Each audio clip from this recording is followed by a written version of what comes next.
and screaming for security to throw her out. But his thoughts revealed he'd spent the rest of that night soothing Mia, whispering soft apologies while I sat alone picking glass shards out of my lid waiting for him to come back. When I brought up that Mia had killed his mother 5 years prior, swapping her emergency asthma inhaler for vitamin pills out of jealousy, standing by laughing and filming as she gasped for air and died, Liam's face twisted with performative rage, swearing he could never forgive her for taking his mom, that she was worth less than nothing to him. But his thoughts told a different story. He made excuses for her, saying she was only 18 when it happened, that she felt so guilty she'd hurt herself, that the dead didn't matter as much as the living he cared for now. I noticed the pink diamond women's band stuck awkwardly on his ring finger, far too small for his hand. And when he caught me looking, he fumbled out a lie that he'd bought it as a surprise for me. Tried it on and got it stuck, all while panicking internally that he'd accidentally worn the matching ring he'd gotten for Mia after rushing out of her hotel bed earlier that day,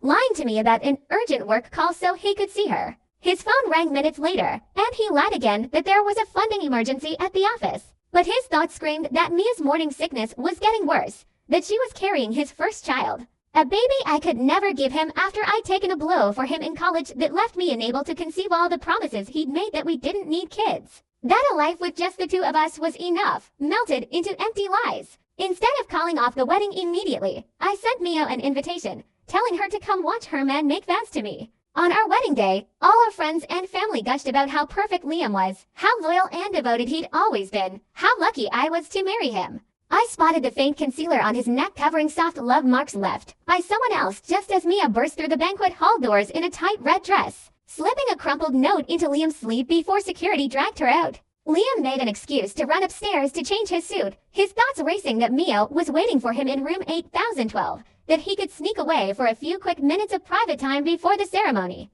10 minutes later, I asked our whole wedding party, both sets of parents and closest relatives, to follow me upstairs to see the special wedding surprise Liam had prepared for everyone. We walked silently down the carpeted hall until we reached the suite door, our whole group smiling expectantly as I reached for the cold metal handle, pushed it down, and swung the door open.